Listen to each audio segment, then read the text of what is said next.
ഇനി ചീര വറവ്.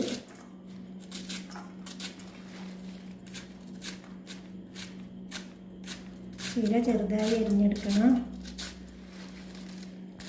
ചീര ഞാൻ ചെറുതായി അരിഞ്ഞ് വെച്ചിട്ടുണ്ട്. അതിലേക്ക് ഒരു 1/2 ടീസ്പൂണിൽ കുറവായിട്ട് ഉപ്പ്, ഒരു 1/4 ടീസ്പൂണിൽ കുറച്ച് കൂടുതൽ മഞ്ഞൾപ്പൊടി, ഒരു പച്ചമുളക് മുറിച്ചത് ചെറുതായിട്ട്, ഒരു വെളുത്തുള്ളി ചതച്ചത്.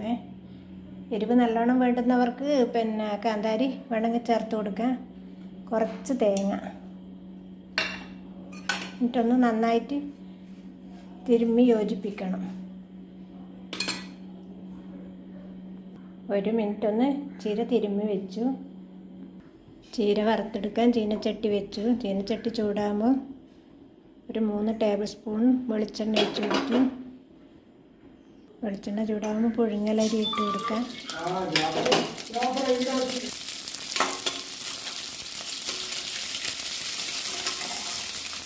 ഈ ചുവന്ന് വന്നിട്ടിട്ട് ചുവന്നുള്ളി മുറിച്ചതും വെളുത്തുള്ളി ചതച്ചതും ചേർത്ത് വെക്കുന്നുണ്ട്.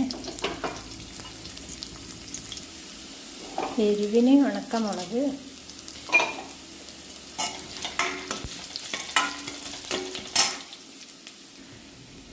ഇനി ചീര ചേർത്ത് കൊടുക്കാം.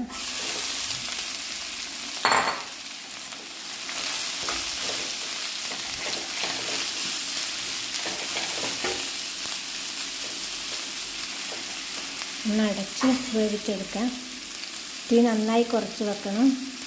ഈ വെള്ളത്തിൻ്റെ അംശമില്ലാതെ കൊണ്ട് ഇടയ്ക്ക് തുറന്നിട്ട് ഇളക്കി കൊടുക്കണം.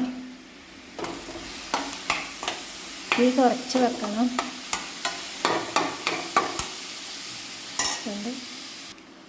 ഇളക്കി വീണ്ടും അമർത്ത് കൊടുത്തു. ഇനി ഒരു 2 മിനിറ്റും കൂടി അടച്ച് വേവിച്ചെടുക്കുക. ഇതുപോലെ തീ പാടുള്ളൂ, ചെറുതായിട്ട്. ഇത് തുറന്ന് നോക്കാം. ചീരയിൽ നിന്ന് വെള്ളം ഇറങ്ങി വന്നിട്ടുണ്ടാവും. 2-3 മിനിറ്റ് കഴിയുമ്പം ചീരയിൽ നിന്ന് ചീരത്തണ്ടിൻ്റെ ഉള്ളിൽ നിന്ന് വെള്ളം ഇറങ്ങി വരും. ഇതാ കണ്ട. ഈ ചീര ഞാൻ വാങ്ങിയ ചീരയായതുകൊണ്ട് ഒരു 1/2 ബക്കറ്റ് വെള്ളത്തിൽ കുറച്ച് സമയം കുതിർത്ത് വെച്ച് പിന്നെ നന്നായിട്ട് കഴുകിയെടുത്തതാണ്. വാങ്ങിയ ചീരയാണ്. ഇനി നമുക്ക് ഇളക്കിയിട്ട് ഇനി അടച്ചു കൊടുക്കണ്ട. ഈ ചീരയിലെ വെള്ളം വറ്റാൻ വേണ്ടി ഇങ്ങനെ തുറന്നിട്ട് ഇളക്കി കൊടുക്കുക. ഈ തണ്ടിൻ്റെ ഉള്ളിൽ നിന്ന് വന്ന വെള്ളം ഉണ്ടല്ലോ,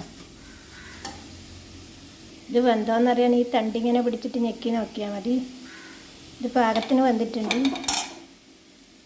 ഒരു 1 മിനിറ്റും കൂടി വേവിച്ചെടുക്കാം.